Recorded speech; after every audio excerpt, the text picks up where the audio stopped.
Hello and welcome to Hillstrong OT Cyber Chats, our podcast dedicated to exploring the dynamic world of operational technology cybersecurity. Let's dive into the latest challenges, innovations, and strategies to protect our critical infrastructures. We hope you enjoy. Welcome. Glad you could join us here today. So with me today, I'm really pleased to have Matt Bryan on. Matt, welcome to the podcast. Thank you, Roger. Appreciate to be here. So we're going to come out of the gate strong. We're going to go full technical here. We just have a geek out conversation. So, bear with us. You might want to go on 2X or you might want to slow it down 2X. Who knows? So, Matt, you want to start with a bit of a background and a little bit of your expertise? I know we've had a lot of networking conversations in our past. Well, in my early days, I was actually a high school teacher. I taught advanced sciences and math at the high school level, but quickly became disenfranchised with the pay scale for teachers and decided to transition over into the IT side of the house and took some training, got some certifications a while back, and I'm actually an old school Novell guy. I did some of the C&E type stuff, so I know that very well. And then when Microsoft started taking over the world in the early 2000s, I took a little bit of a left-hand turn and went more to the traditional networking. Yeah. Got my CCNA, learned a lot of the traditional Cisco stuff, and have worked in multiple sectors: healthcare, private, government at both or at all three levels, local, state, and federal. Worked in private, public institutions. I think the only environment I really haven't worked in is banking. So, I've worked in a lot of environments. As of 2010, I've been working for companies that have had manufacturing, warehousing, distribution, and that was really the start of my OT journey. Was in 2010 when I started doing infrastructure work for very large enterprises, global presences, all over the world, and so forth. So do you find that you feel like you gravitate more towards the industrial networks? I really do. To me, IT has come somewhat ubiquitous. It seems like a lot of companies do the same thing the same way. And I think the OT space really has been left behind by a lot of companies because they didn't really realize the issue and the concerns, in the 2015 timeframe. But I think they're starting to realize the value of their money makers and making sure that their manufacturing or industrial infrastructure is protected, so that they keep making money. I mean, that's the bottom line. Yeah, 100%. And I think, this is where it's an interesting conversation of just really the networking side versus, or in addition to the cybersecurity side, because, networking, one of the things that I've always looked at of kind of the key differentiator, if you will, on the industrial side or OT is really much more deterministic type networks, versus our, the IT side of the house where it's all jumbo frames, very infrequent, but very large amounts of data that you're transmitting or receiving. In our space, it's very, very frequent, and especially depending upon what layer, and very small, measured in tables of bytes. And so, listen, I think we had some interesting conversations about some of your background, some of the different types of industrial sectors.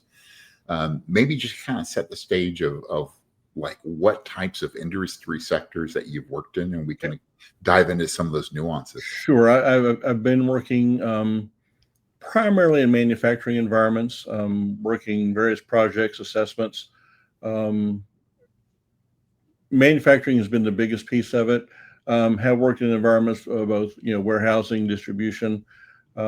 have worked a little bit in the energy sector. Have worked with some companies to, especially on the governance side, helping create policy based on what their IT policy was, and trying to bring it over more into the the NERC SIP typical energy controls type oversight. So, but a vast majority of my background has been in traditional manufacturing. It's every site that I've visited, you'll see some similarities, of course, but everything's different. Yeah. And that's I think that's the biggest difference when you're looking at a lot of even within a singular, what we call logo, a singular company. Mm-hmm.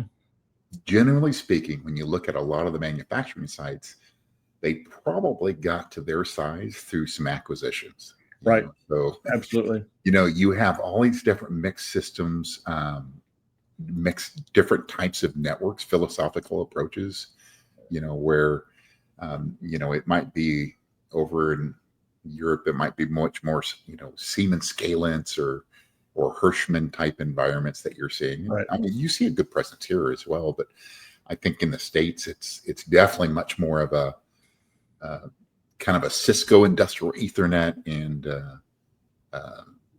Stratix and Rockwell, Right. and the converged plant-wide Ethernet story. But I think generally speaking, when you're looking at industrial networking, your vendors are a little bit different than your IT stack, right? That is it's really true. the Siemens, and it's a Moxa and Mm-hmm. Belden and yeah. Absolutely, but I tell you, there's still I still am a vowed enemy of dumb switches, though. I've yet to find a plant that didn't have some tucked away in corners and cabinets in various places, and really the branding doesn't matter. I mean, once you do have managed infrastructure that you can monitor, create being able to monitor traffic and be able to have visibility to metrics and just some information over and above the ability to simply transfer packets. You can do a lot with a lot of the infrastructure these companies already have in place, and very frequently they don't even realize what they can do with what they already have. But I'm a huge proponent of, if it's an unmanaged switch, let's do what we can to get rid of it. No, I totally agree. I'm kind of curious about your take. How common do you see the architecture where, if we kind of think about a higher level functionality of maybe like the process control network versus that the control system network and field device network, how often have you run into the architectures where you might have a ring for the process network and a separate isolated ring for the controls network, and then dropping off of those ring architectures into maybe like a star, for a drop into a cabinet? I have seen some rings that are created like that. And surprisingly, more often than not, when I do find ring infrastructure, I would say more often than not, the ring's already broken, which is a good thing. I mean, that is the benefit of having that type of topology. However, I really think most manufacturing, if they can afford it, having the star distribution type topology, more often than not, is going to give them the fault tolerance, going to give them the visibility, and going to give them the ability to aggregate traffic a little bit simpler than dealing with some of the traditional rings. I mean, and the rings are good in and of themselves, but I think the ring topology specifically was really born of a generation where the equipment was, I mean, it's not cheap today, but I believe proportionally, 15, 20 years ago, that equipment was substantially more expensive than what they typically put in their operational environment to do whatever task they're trying to accomplish. So when you start introducing network infrastructure, especially to allow them to monitor and control things, plus be able to allow that traffic to occur, especially in tough environments, where you need to have ruggedized equipment and so forth. A lot of that equipment was very, very expensive. So the ring topology was the absolute simplest way to make sure there was some level of redundancy within that environment, so that even if you did have a break somewhere, chances are you'd probably still be able to keep production up and going. Yeah, I think that's an interesting insight. I think that makes a lot of sense.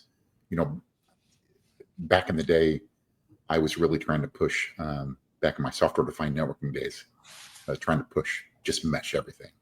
Let's just rebuild these paths as necessary, based upon performance and predictability. And well, it was software-defined, so you could actually dictate what the reason. But Right. I think there's some challenges in realizing some of those types of capabilities, and it really comes down to the capability of the infrastructure, and that's one of the biggest Achilles heels that I've seen with the industrial side is it.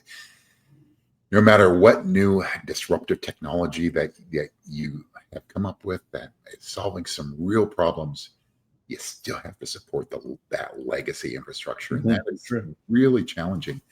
And on that note, I really try to focus now on much more of a pragmatic approach, for our clients. Mm-hmm. And I think you and I have even talked about this.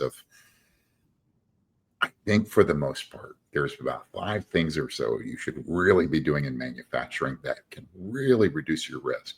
Just do those well. Really do those well.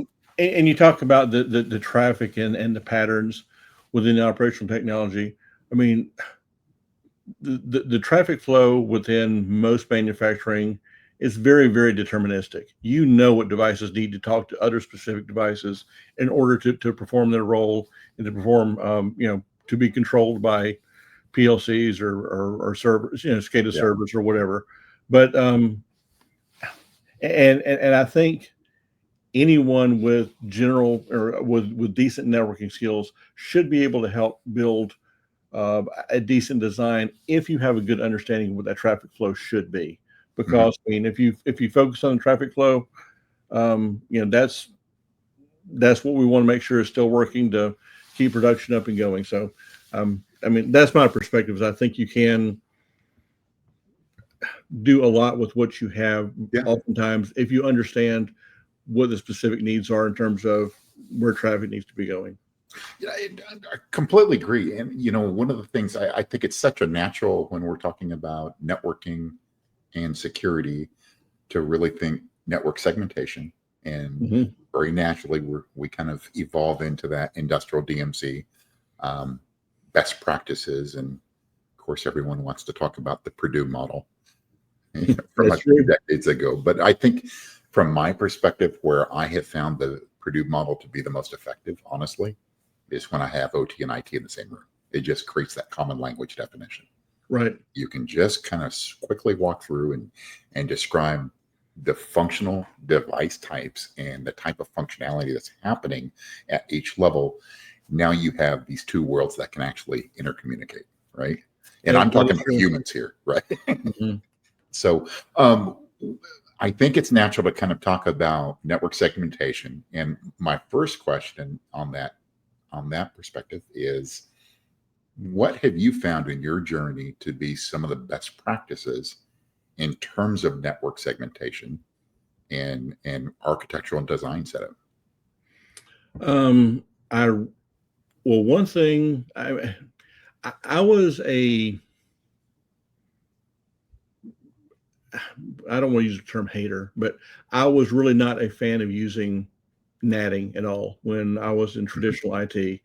I'm still not a huge fan of NATing, but at the same time, I do understand and see there's a very pragmatic reason why you would want to NAT something in an operational environment. If you've got 10 lines that are manufacturing a product and every one of those lines is absolutely identical, it just greatly simplifies the infrastructure for the operators, for the people doing support, and at the head of each of those lines, having that NAT in place gives you the ability to see all 10 of them. So I'm not going to argue with what makes sense. So I think there are some situations where the pragmatism as to what technologies and what solutions you use on the OT side do have a compelling reason to be somewhat different than what's on the IT side. Yeah. But like I said, best practices, I always still strive for redundancy as much as is possible. Anytime you can eliminate single points of failure, that's an ideal situation. I also think it's critical to make sure that you can identify and be able to manage and see some certain level of health of any of the infrastructure that you have there. You need a good asset inventory. You need to be able to have a tool that allows you to see, minimally, is it up or down? I mean, is it passing traffic, and so forth. I mean, one of the biggest challenges with security is, I know it's kind of a trite phrase, but you can't protect what you don't know that you have. So you have to have a good understanding what you've got. So, those are some of the things that I think are probably pretty common. But like I said, it's just a lot of the IT principles in terms of architecture and design don't necessarily go away and can be leveraged in the OT environment. But the principles and the processes of keeping things online, keeping things functional, and keeping things working from day to day is really where you start to see some of the big differences of priority. Yeah, completely agree on the, especially on the protection side. The biggest gap that I've seen historically, I think, when it comes to industrial networking is the lack of real monitoring. And you kind of brought this up already a little bit when you talk about a lot of the rings were already broken. I think that's an area that overall industrial networking could definitely improve on. And it's not just about the ability. We have a lot of the capability. It's the lack of integration. And what does integration actually mean, right? Because I think there's an integration into the underlying industrial automation control system. So, for example, if we think about our cyber physical process, we've got maybe a distributed SCADA system. And part of that distributed SCADA system, we have our alarm management philosophy, right? So what are the conditions that are going to create warnings, alarms, and so forth? But and we do integrate a lot of the underlying industrial automation control system generating alarms. What isn't there as frequently as it should be, though, is the state and health of the network, where we can actually generate alarms and warnings integrated within the process. Right. That's one side.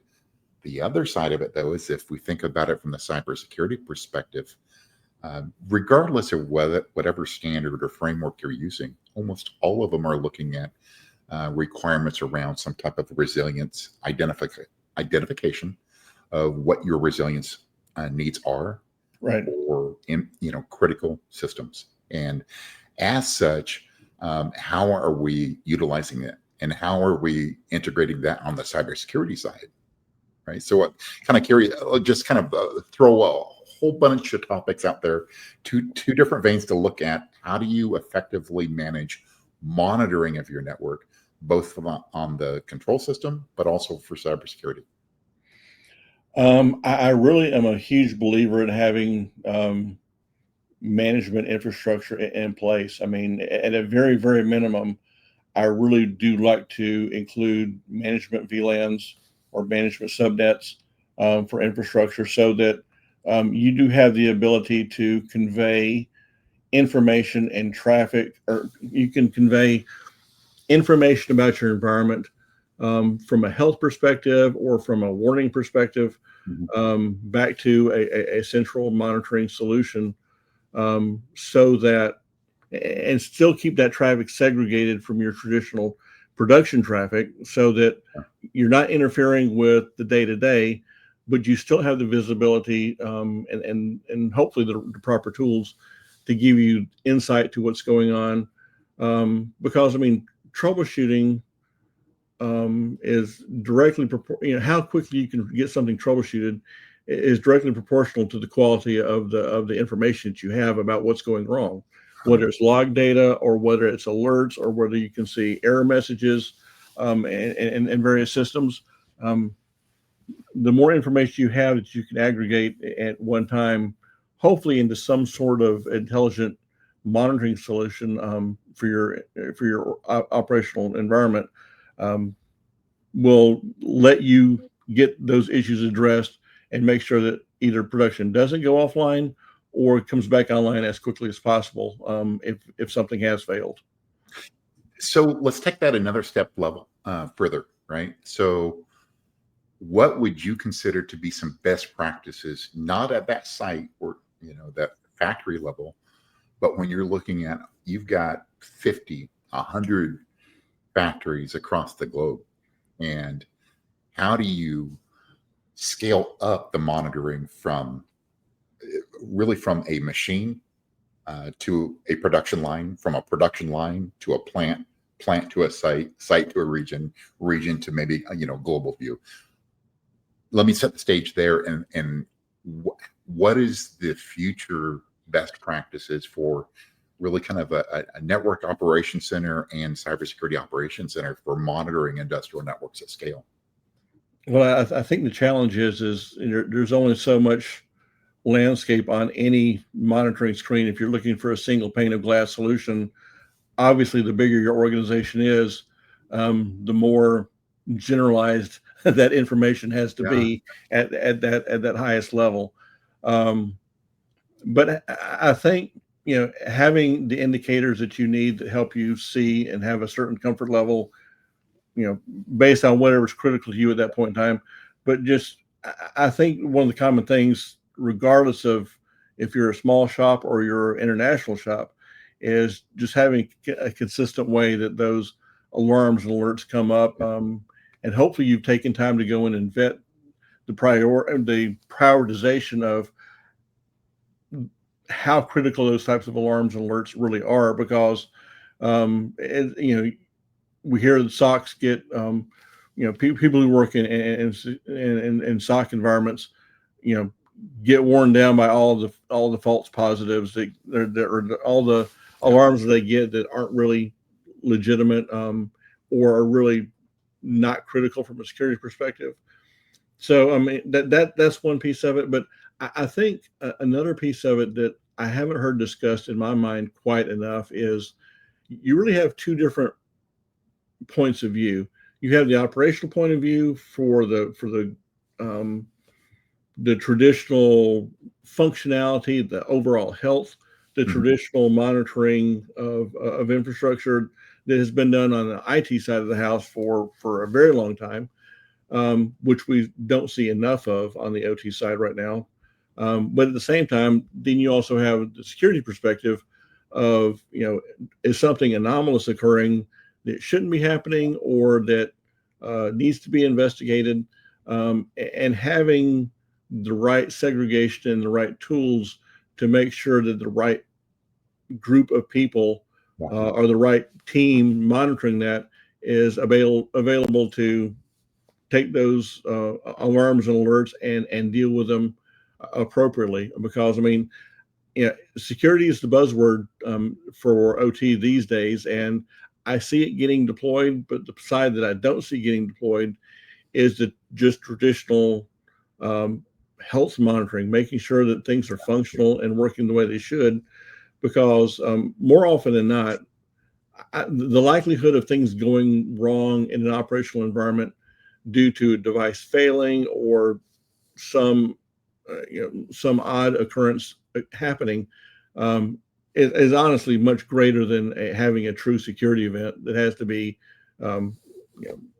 defended and so forth. So I really would like to see more companies having better infrastructure to do the monitoring and management of traditional infrastructure in general, especially for the network equipment. They may have it for some of their systems and solutions within whatever whatever systems they have to manage those environments from various vendors. But when it comes to the general connectivity and communication, I don't see enough of that in place for them to understand the overall health of the network infrastructure. Yeah, that's a good point.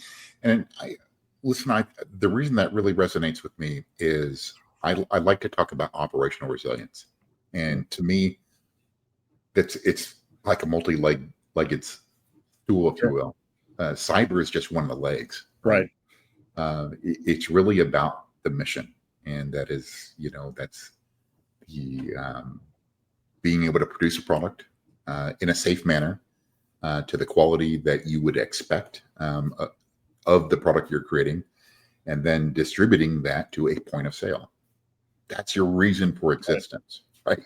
So it's about aligning to the mission, and cyber is just ensuring that integrity and availability and safety. That's really what the focus should be. So I think the more we can kind of unify around that, and sometimes it's supporting the mission in terms of having the right information.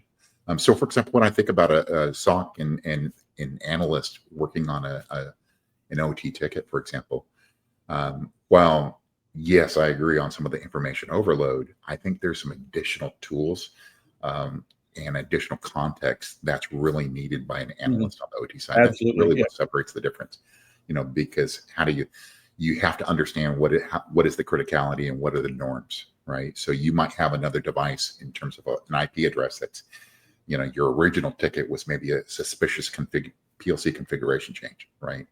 Well, as part of that, what that source device is a device that's authorized to communicate. Well, it goes a step further. It's not whether that device is authorized to communicate. It's about, is that device authorized to implement the type of commands that you've seen? For example, pushing that configuration change to the PLC because that source device might have been an HMI, which that's completely different functionality. So there's so much more context that's needed when we're talking about OT. No, I agree, and it is, and the fact, I mean, I've seen organizations who have split SOC environments where OT is managed by one group and IT is managed by a separate group.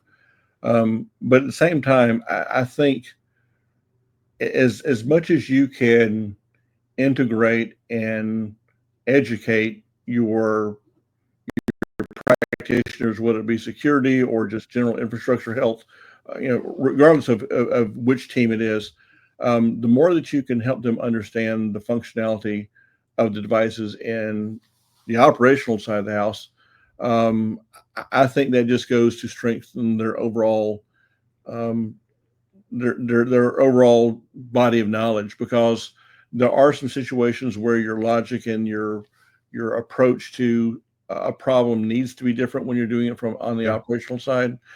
And I think a lot of people don't think about those things, and the logic doesn't make sense for them at first because they've just not been given that visibility, that education as to what the situation and then the underlying logic of why you need to approach it differently from a either repair or response approach.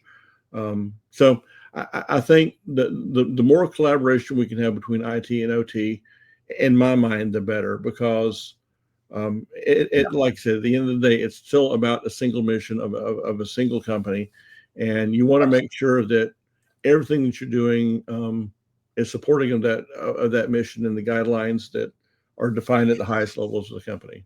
And listen, coming from someone who kind of really designed some of the first OT SOC, and here's how I've evolved in my journey personally, is I think it's a tremendous mistake to have OT SOC completely separated from your IT SOC now.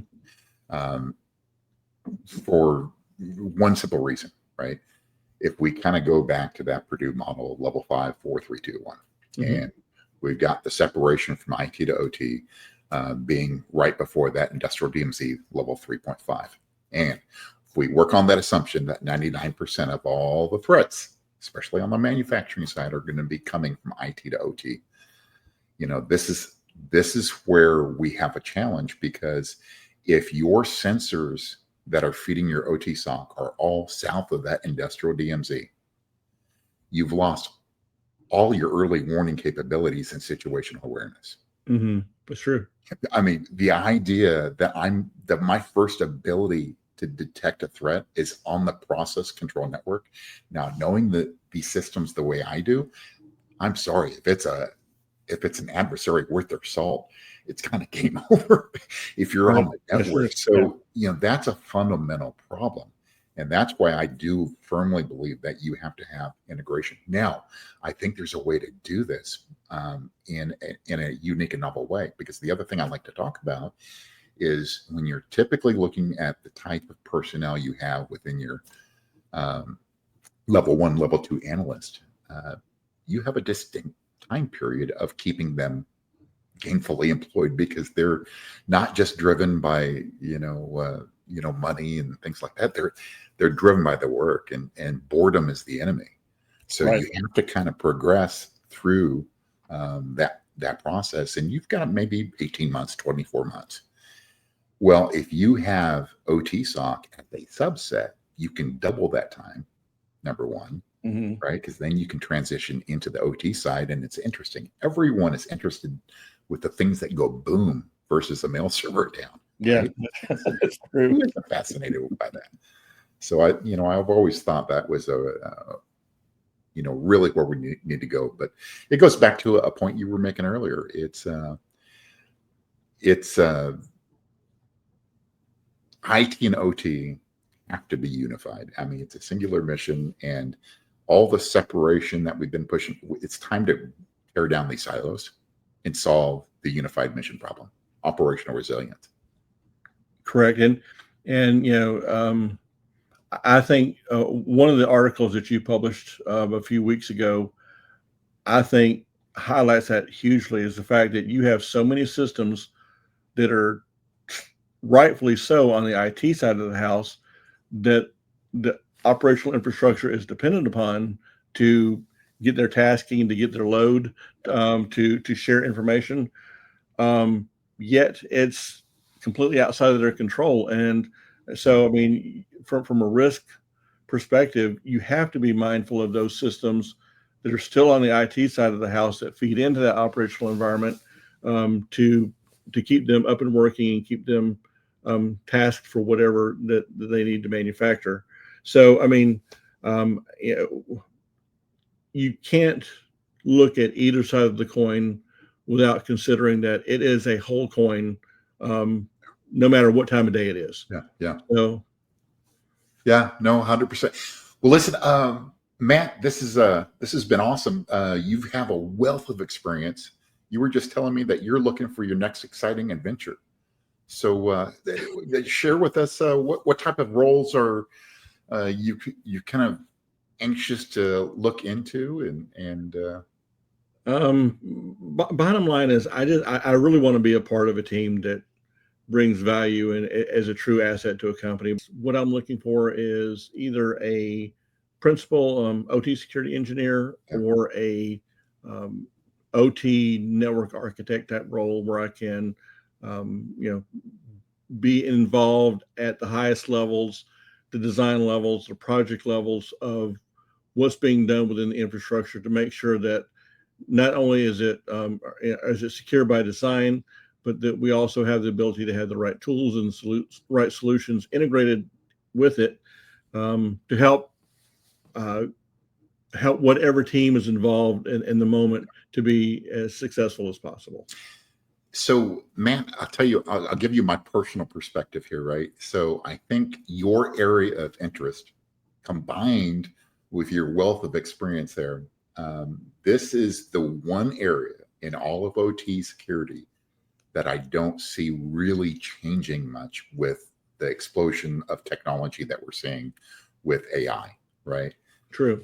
I think there's a lot of disruptive innovation that's really a force multiplier in so many different areas.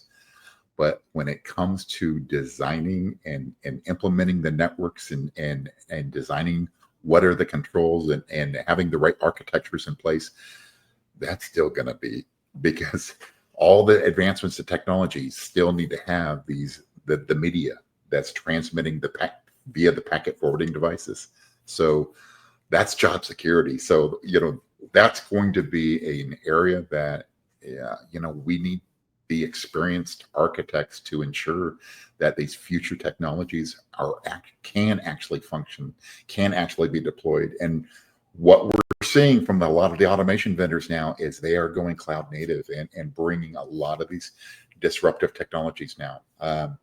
I'm seeing some industrial automation vendors that are actually leveraging Gen AI for generating controllers. So, and listen, there's no more ignoring it. Cat's out of the bag. Yeah, it is going to happen. But I mean, I really am glad that there are still some technologies that can be deployed without the cloud dependency, because I mean, there is still infinite benefit that can be brought to having a tool that can help with micro segmentation and your layer 3 and layer 3.5 areas, because you want to know every single communication that occurs in those areas. So and the fact that those types of technologies are there, it gives you the same ability that you have with a transparent firewall. I mean, it's just, you can be aware and you can set rules or not, depending on what you think is appropriate. But yeah, I still think a lot of solutions are localized, available for OT, and there are some vendors that are almost on not a daily basis, but I mean there's a lot of good products that are being generated now, designed specifically with OT in mind, to not be disruptive, to allow mirrored traffic to be monitored in a way that isn't interfering with with the production environment. So cloud is coming, and it is going to be a part of manufacturing. There's no question about that. And I agree with you wholeheartedly. But I'm glad that at least for today, it's kind of like going from a teenager to young adult to a seasoned adult. It needs to progress with appropriate timing, with appropriate logic, and it needs to be done in a way that people that are in charge of making the decisions inherently understand the risks and understand why we are where we are today, and understand what needs to be done to take them to the next level, to make those environments functional yet secure. I'm glad that we're not making quantum leaps, and still having some ability to somewhat stair step our approach on how we mature in those environments. See, I think you just hit the nail on the head of what really separates this OT world from the IT setting, and that is the engineering processes that are just integrated and ingrained within manufacturing. Mm-hmm. I think a lot of folks within the IT space look at OT and think, well, it's just a technology laggard, 7 to 10 years. No, it's actually separate parallel paths that sometimes share technology. It's very purpose design engineering processes to ensure that we're doing things in a safe manner. Matt, absolutely great to talk to you. It always is, and really looking forward to see what this next exciting adventure that you're taking on, and how you're progressing the industry forward. Well, I appreciate it, Roger. Like I said, I sincerely appreciate your support and the support of the Hillstrong Group. I mean, it's you got some fabulous people there, and as soon as I do have more news to share, I look forward to sharing it with you. That sounds great. Welcome back anytime, Matt. Great to talk to you. Thank you. Thanks, everyone. Appreciate you tuning in.